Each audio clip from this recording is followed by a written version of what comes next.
हिंदुत्व के नाम पे बीजेपी जरूर खतरे में आ जाती है, क्योंकि बीजेपी के पास एक ही हथियार है कि लोगों के दिमाग में एक जहर भरो कि हिंदुत्व खतरे में है। देखिए, जिस तरह से केंद्र सरकार ने पूरे विपक्ष की आवाज़ को दबाने का काम किया है, ये लोकतंत्र की हत्या है। हर आदमी को, हर पार्टी को, हर विपक्षी नेता को अपने अधिकारों के साथ बोलने का हक है। उनको संसद में नहीं बोलने दिया गया, ठीक है, उनको 2 साल की सज़ा हुई, तो 1 महीने का टाइम भी कोर्ट ने दिया था, उसका वेट करना चाहिए था। लेकिन जिस प्रकार से तुरंत उनको डिस्क्वालीफाई कर दिया गया, ये है लोकतंत्र की हत्या है।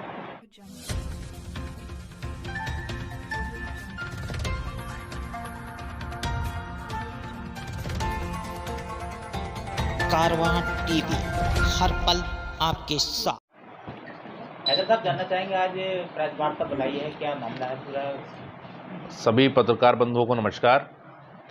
आज की इस प्रेस वार्ता में हम बरेली में doctor A P Singh ji, जो हमारे नगर निगम बरेली के इंचार्ज हैं और उत्तर प्रदेश पिछड़ा वर्ग के अध्यक्ष हैं, उनकी अध्यक्षता में आज सभी साथियों के साथ बैठ के निकाय चुनाव की तैयारी का जायज़ा ले रहे हैं।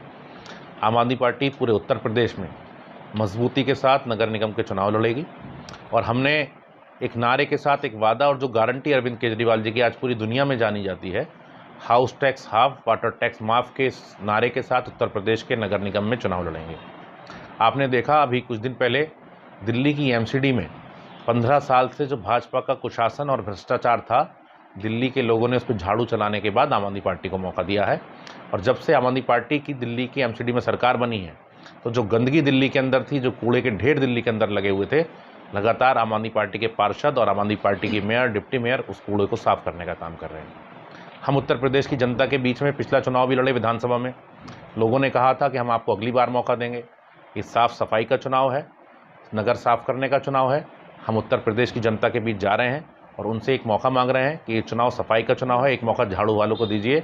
हम पूरी ईमानदारी के साथ आपके वार्ड साफ करने का काम करेंगे, आपकी सड़कें अच्छी बनवाने का काम करेंगे और टाइम पे आपके शहरों की सफाई करने का काम करेंगे और नगर निगम में, नगर पालिका में, नगर पंचायत में फैले हुए भ्रष्टाचार को साफ करने का काम करेंगे। हैदर साहब, जिस तरीके से राहुल गांधी जी की सदस्यता निरस्त की गई है, इसको आप किस नज़रिए से देखते हैं? देखिए, जिस तरह से केंद्र सरकार ने पूरे विपक्ष की आवाज़ को दबाने का काम किया है, ये लोकतंत्र की हत्या है। हर आदमी को, हर पार्टी को, हर विपक्षी नेता को अपने अधिकारों के साथ बोलने का हक है। उनको संसद में नहीं बोलने दिया गया, ठीक है, उनको 2 साल की सज़ा हुई, तो 1 महीने का टाइम भी कोर्ट ने दिया था, उसका वेट करना चाहिए था। लेकिन जिस प्रकार से तुरंत उनको डिस्क्वालीफाई कर दिया गया, ये है लोकतंत्र की हत्या है। अभी योगी सरकार ने एक नया फैसला दिया है कि यूपी की किताबों से जो मुगल इतिहास है उसको निकाल दिया जाएगा। देखिए, कब तक इतिहास को साफ करेंगे? अब कल को आने वाले बच्चे पूछेंगे लाल किला किसने बनाया, क्या बताएंगे ये? ताजमहल किसने बनाया, क्या बताएंगे ये?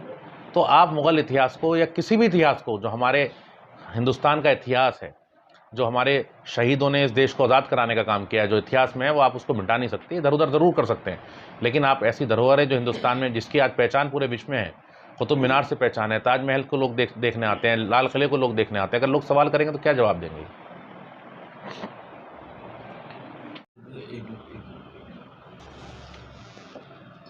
मैडम, जानना चाहेंगे, क्या देश में हिंदुत्व खतरे में है?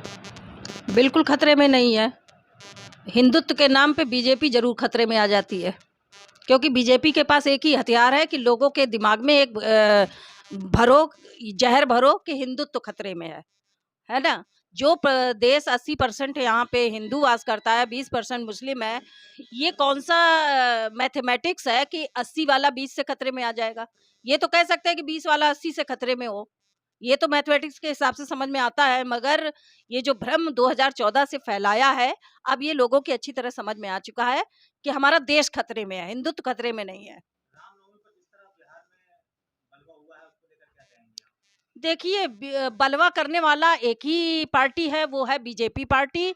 उसके पास एक ही मुद्दा है कि हिंदू मुस्लिम में डिवाइड करो, लोगों को आपस में लड़ाओ और लड़ा के चुनाव को जीतो। थोड़ा सा ये असर जरूर पड़ता है कि हमारी जो अशिक्षित जनता है वो भ्रमित हो जाती है, बाकी पढ़ा लिखा वर्ग अब कोई भ्रमित होने वाला नहीं है। बीजेपी की जो सच्चाई है वो निकलकर सामने आ चुकी है। समुदाय विशेष को टारगेट किया जाता है, इसको क्या कहते हैं? इसको किस नजरिए ये बहुत गलत है। इससे पूरे विश्व में भारत की छवि धूमिल हुई है कि एक समुदाय विशेष को, यानी कि मुस्लिम समुदाय को लेकर जो जिस तरह से बीजेपी आए दिन मुकदमे लिखना, आए दिन जो है मारपीट करना, इस तरह की तमाम घटनाएं हुई हैं, जिसको लेकर भारत की जो छवि खराब हुई है विश्व में, बहुत गलत मैसेज गया है। लेकिन इस देश में पहले से हिंदू मुस्लिम भाईचारे से रहते आए हैं, आज भी रहेंगे और आगे भी रहेंगे। और मैं बीजेपी सरकार से एक बात पूछना चाहती हूँ, कौन सा ऐसा देश है जिसमें एक ही जाति के लोग रहते हैं या एक ही धर्म के लोग रहते हैं? पूरा विश्व विभिन्न जातियों और धर्मों से भरा हुआ है। इसलिए आप किसी भी देश को एक धर्म विशेष का देश नहीं बना सकते हैं। ये लोकतंत्र के खिलाफ है और भारत एक लोकतांत्रिक देश है और रहेगा हमेशा।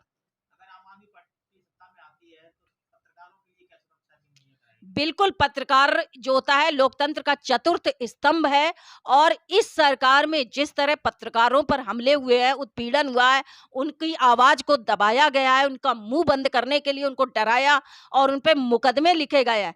आम आदमी पार्टी की अगर सरकार बनती है 2024 में, हमारे अरविंद केजरीवाल जी अगर प्रधानमंत्री बनते हैं, तो आप देखिए कि सच्चा लोकतंत्र जो परिभाषित है, उस परिभाषा को आप इस देश में देखेंगे और उस दौर में पत्रकार बिल्कुल स्वतंत्र होंगे और वो जनता की आवाज बनेंगे। सरकार अगर गलत करती है तो पत्रकारों को पूरा अधिकार होगा उस गलत को, आवाज को उठाना। बिल्कुल ठीक है वो सवाल। जब पीएम साहब पूरे देश में सबकी डिग्री पूछ सकते हैं, तो पीएम साहब की भी डिग्री पूछने का पूरे देश की जनता को अधिकार है।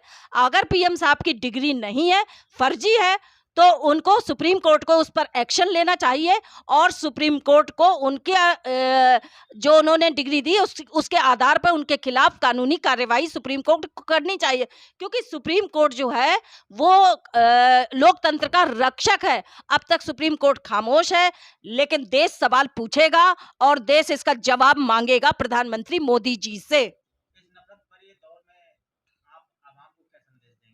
देखिए, मैं आवाम को यही संदेश देना चाहती हूँ कि हम अपने उस भारत को ढूंढ रहे हैं जो हमारा भारत 2014 में से पहले था, और ये भारत अब आपको मिलेगा जब आप एक देश में एक ईमानदार, एक लोकतांत्रिक और सर्वधर्मीय सरकार बनाने में देश बनाएगा, तभी हम अपने भारत को प्राप्त कर पाएंगे और उस खुशहाली को लौटा पाएंगे जो सौहार्द हमारे देश में रहा है। और भारत की यही पहचान रही है कि यहाँ विभिन्न धर्मों भाषाओं के लोग रहे हैं, लेकिन एकता के सूत्र में बंध के रहे हैं। देखिए, ये तो हमारे जो शीर्ष नेतृत्व हैं, ये काम उनका है, उनका देखना है।